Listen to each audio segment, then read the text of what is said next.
ये कहानी काफी आगे की वजह जहाँ हर चीज मॉडर्न एडवांस्ड है और इंसानों की सहूलियत के लिए आसपास की हर चीज एआई है जो इंसानों की मदद करेगी हर काम करने में। एआई यानी आर्टिफिशियल इंटेलिजेंस जो एडवांस टेक्नोलॉजी होती है जिसे कंप्यूटराइज सिस्टम से बनाया जाता है, जिसे रोबोट आपके सारे काम करते हैं। ये भी सब इसलिए कर सकते हैं क्योंकि ये रोबोट की तरह काम करने वाली मशीन्स होती है। कैसा भी काम हो इंसानी जिंदगी का, ये सब मुमकिन कर सकते हैं। अब इस एडवांस दुनिया में हम कहानी की मेन कैरेक्टर रेचल नाम की एक लड़की को देखते हैं। उसके घर की भी हर एक चीज एआई थी जो पूरे घर को, यहाँ तक कि रेचल को भी चेक करके बताती है कि तुम्हारे घर की हर एक चीज बिल्कुल सेट है और तुम्हारी सेहत एकदम फिट है। जिसके बाद रेचल ऑफिस के लिए तैयार हो जाती है। ये जब ऑफिस गई तो हमें पता चला कि वो भी एक एआई मशीन्स बनाने वाली कंपनी में काम करती है और वो काफी अच्छी पोस्ट पर है। घर में हम उसके हस्बैंड को देखते हैं जो एक ऐसा साइंटिस्ट है जो पेड़ पौधों के बारे में रिसर्च करता है, उन्हें उगाता है। पर क्योंकि हर चीज एडवांस्ड होने की वजह से उसका ये काम भी एआई ही करती है। रेचल के हस्बैंड ने एआई की मदद से अपने घर में बहुत सारे पौधे लगाए हुए थे और एक तरह का उसने ग्रीन हाउस बनाया हुआ था। क्योंकि एआई की वजह से वो फ्री ही होता तो अब वो एक कॉलेज में पढ़ाने लगता है। पर उसकी आदत इस एडवांस दुनिया में घुलने मिलने जैसी नहीं थी। वो अपने काम खुद करने का आदी था और ऐसे बार बार जब एआई उसके काम करते थे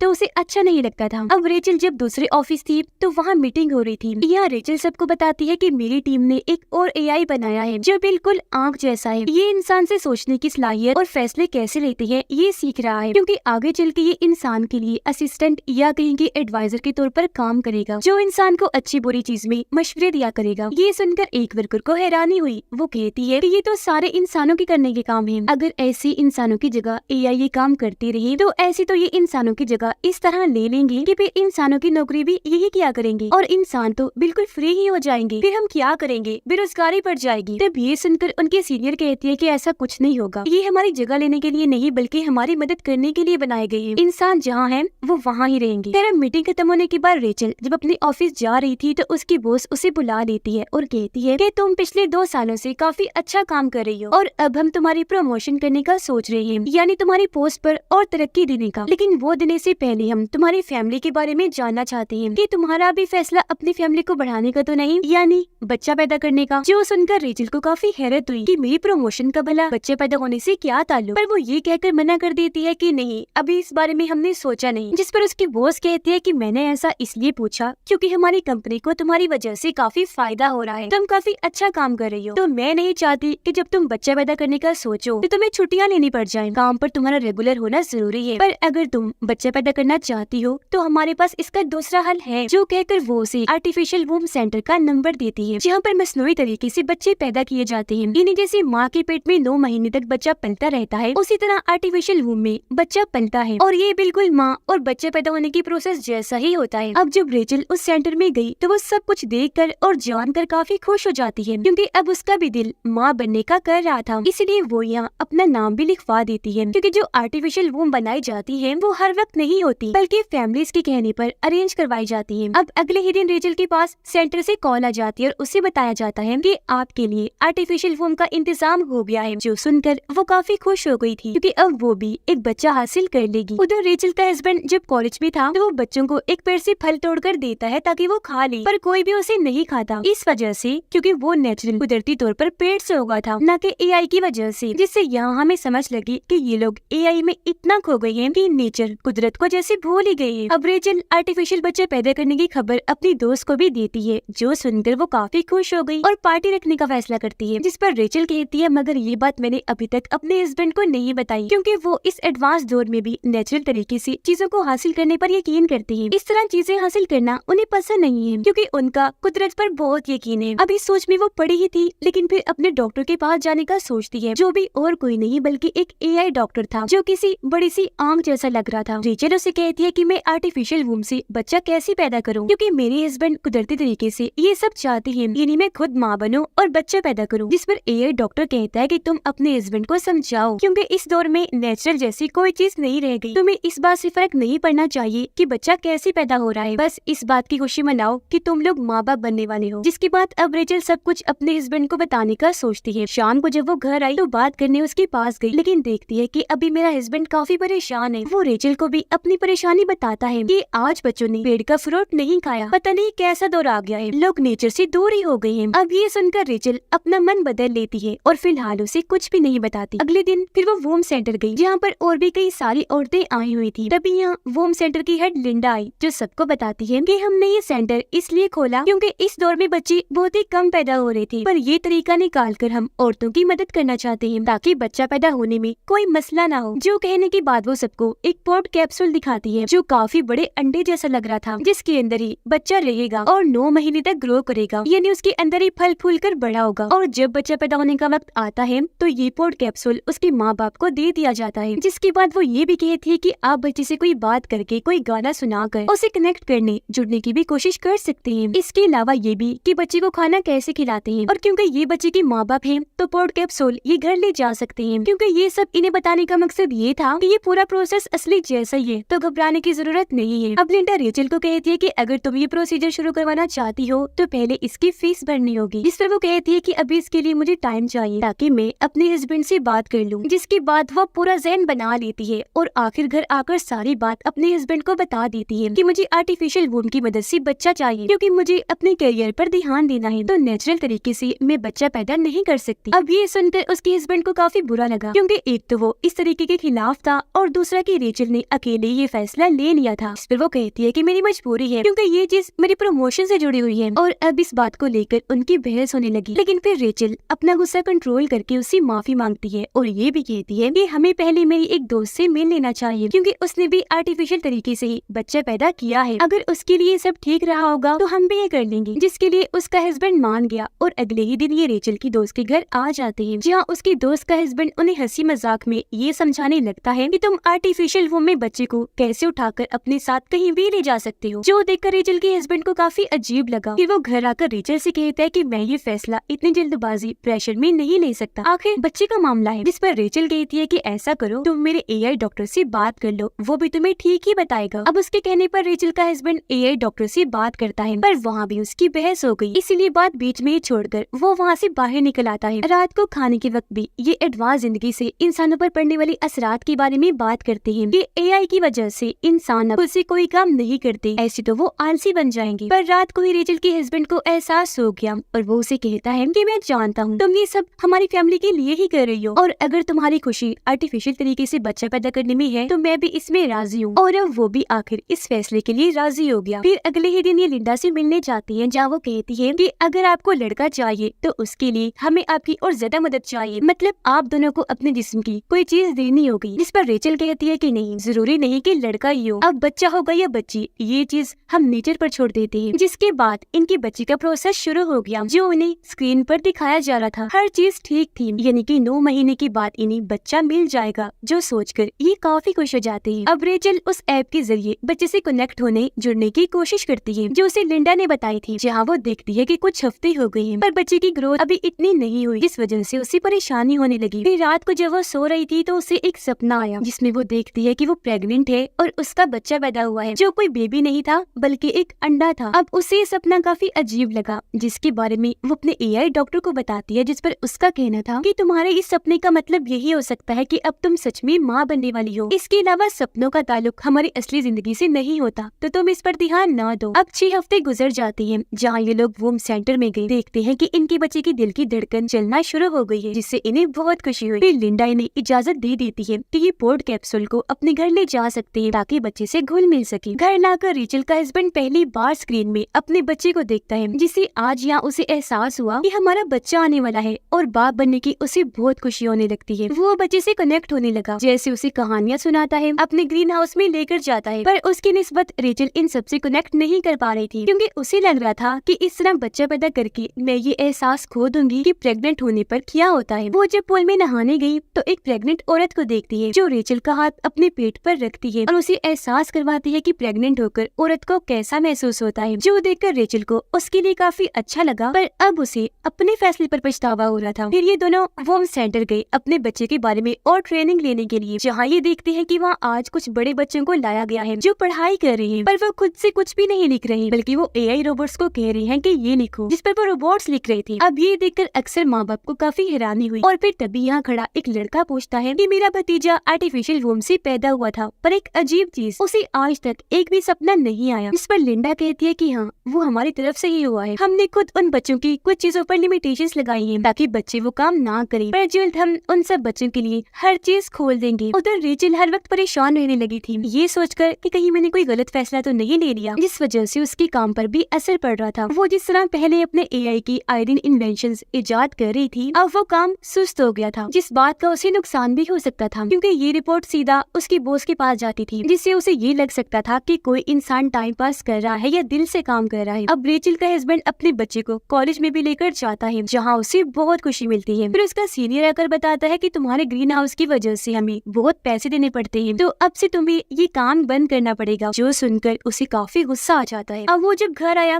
तो रेचल ये सोचकर काफी परेशान होने लगी थी कि आखिर मेरा हस्बैंड बच्चे से कनेक्टेड है, मैं क्यों नहीं। अपने इस सवाल का जवाब पाने के लिए ये दोनों एआई डॉक्टर के पास गई, जहाँ रेचल उसे अपना ये मसला बताती है, पर क्योंकि वो एक एआई था तो यहाँ वो इंसानों के इमोशंस, जज्बात को समझ नहीं पाता कि किसी से कनेक्ट होना क्या होता है। इसीलिए वो कहता है कि मुझे लगता है कि बच्चे में कोई गड़बड़ है, तो मुझे इसका इलाज करना चाहिए, तो इसे कुछ दिन के लिए यही छोड़ दो ताकि मैं इससे कनेक्ट होकर ये समझ पाऊँ कि ऐसा क्यों हो रहा है। पर अब इन दोनों को समझ आती है कि ये एआई है, तो हमारे इमोशंस को समझ नहीं पा रहा, इसलिए हमारा जवाब इसके पास नहीं, जो सोचकर ये यहाँ से चले जाते हैं। रेचल का हस्बैंड कहता है कि इसमें इतना परेशान होने वाली कोई बात नहीं है, तुम भी बच्चे के साथ वक्त गुजारो, फिर कनेक्ट हो जाओगी। ये सोचकर रेचल पोर्ट को अपने पेट के साथ बांध लेती है और ऐसे अगले दिन ऑफिस चली गई, पर उसे ध्यान नहीं रहता कि मेरे आगे पोर्ट बंधा हुआ है और वो गलती से सामने जाके टकरा गई, जिस पर सभी सीनियर्स उसे ऐसे घूरने लगते हैं जैसे उसने पता नहीं कितनी बड़ी गलती कर दी। अब थोड़ी देर के बाद रेचल की सीनियरों से कहती है कि तुम्हें पोर्ट कैप्सूल को घरे छोड़ के आना चाहिए था, जो कहकर वो उसे एक ऐसा कबर्ड दिखाती है जहाँ पर बहुत सारे पोर्ट्स पड़े हुए थे, जिनमें उन माँ के बच्चे थे जो सभी यहाँ पर वर्कर्स थी। सीनियर रेचल का पोर्ट भी यहाँ रख देती है, ये कहकर कि ऑफिस में सब काम करने आए हैं, इसलिए माँ को इधर अपने बच्चों से दूर रखना पड़ेगा, क्योंकि हमें ऐसी माँ नहीं चाहिए जिनका ध्यान काम पर ना होकर अपने बच्चों पर हो, क्योंकि ये ऑफिस भी पूरा एआई था, तो इंसान के जज्बात की यहाँ कोई कीमत कदर नहीं थी। अब कुछ दिन के बाद इन्हें अपना पोर्ट चेकअप करवाने के लिए सेंटर में लाना पड़ता है। एक दिन रेचल को फिर से सपना आया, जिसमें उसने अपने बच्चे को उठाया हुआ था और वो समंदर किनारे रेत में घूम रही थी। उसने बच्चे को अपने सीने से लगा लिया। इस एहसास को महसूस करके उसे बहुत अच्छा लगा, जिसके साथ ही उसकी आंख खुल गई और अब उसे समझ आई कि मैं भी बच्चे से कनेक्ट हो रही हूँ। और उसे ये अंदाजा भी हुआ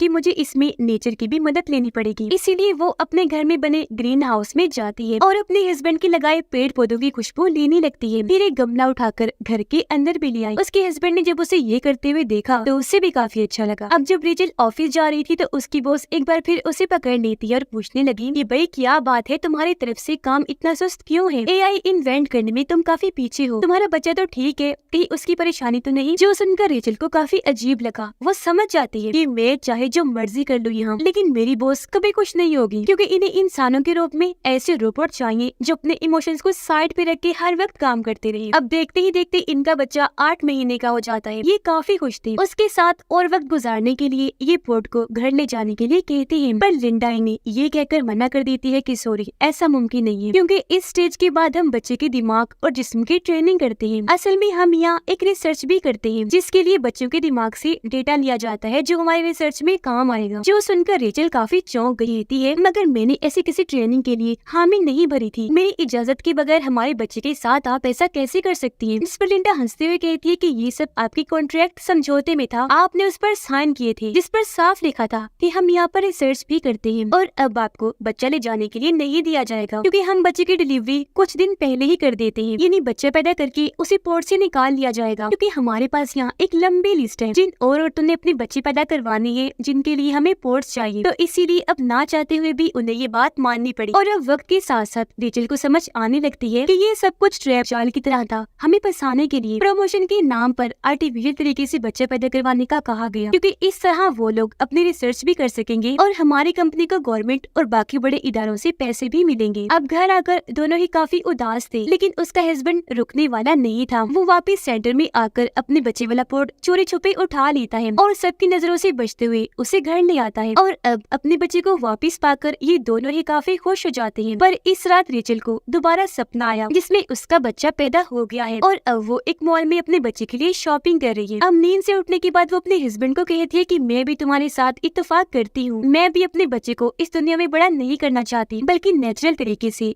नेचर में बड़ा करना चाहती हूँ, जैसा तुम भी चाहती हो। इसीलिए फैसला करती है कि यहाँ शहर से दूर जो गाँव में हमारा घर है हम वहाँ चले जाएंगे, जहाँ सब कुछ नेचुरल है अभी तक। पर इससे पहले उसका हस्बैंड आखिरी बार लिंडा से बात करने जाता है। कहने लगा कि आप हमसे और ज्यादा पैसे पैसे ले ली, लेकिन बच्चा 9 महीने के बाद ही पैदा होना चाहिए, जिस पर वो मना कर देती है। इसलिए अभी लोग गाँव वाले घर में ही जाने को सही समझते हैं और अगले ही दिन सफर पर निकल जाते हैं। इनका सफर काफी लंबा था, इन्होंने खूब इंजॉय किया, जिसके बाद ये अपने गाँव वाले घर में पहुँच जाते हैं। कुछ दिन इन्होंने यहाँ गुजारे और अब 9 महीने हो जाते हैं। एक दिन पोर्ट में ये देखती है कि बच्चा ऊपर नीचे हो रहा है, जिससे ये काफी खुश हो गई, क्योंकि अब कभी भी बच्चा पैदा हो सकता था। पर इसी रात अचानक ही पोर्ट का सिस्टम बंद हो जाता है, जिससे रेचल काफी घबरा गई। तब उसका हस्बैंड तसल्ली देता है कि परेशान ना हो, ये पोर्ट 2 दिन तक बिना एनर्जी के भी रह सकता है, बेबी खुद ही कभी भी पैदा हो सकता है। फिर अगले दिन रात को जब ये सो रही थी तो पोर्ट में से अचानक आवाजें आने लगी, यानी कि डिलीवरी का वक्त आ गया था। जी हाँ, बच्चा पैदा होकर पोर्ट से बाहर आ जाएगा, पर इसके लिए इन्हें कोड डालना था जो इन्हें याद ही नहीं था। ये परेशान हो गई, पर उसका हस्बैंड दिमाग लगाता है। वो बड़े ध्यान से पोर्ट के ऊपर वाला हिस्सा तोड़कर आखिरकार बच्चे को बाहर निकाल ही लेता है, जिसे देखकर ये दोनों बहुत खुश हो जाते हैं, क्योंकि उनका बच्चा सही सलामत पैदा हो गया था। ये सीन काफी इमोशनल था, इनकी आंखों में आंसू थे, क्योंकि आज आखिरकार वो माँ बाप बन ही गए थे और उनका लड़का हुआ था। और अभी वैसे अपनी जिंदगी गुजारने लगती है जैसी एडवांस दुनिया से पहले थी, यानी बगैर किसी मशीन की। कुछ दिन के बाद रेचल उस पोर्ट को बॉक्स में बंद करके सेंटर में भिजवा देती है, और अब ये फैमिली क्योंकि पूरी हो गई थी तो हंसी खुशी अपनी जिंदगी गुजारने लगते हैं, नेचर की खूबसूरती में, एडवांस टेक्नोलॉजी के माहौल से दूर। और इसी के साथ इस फिल्म की कहानी यहीं पर खत्म हो जाती है।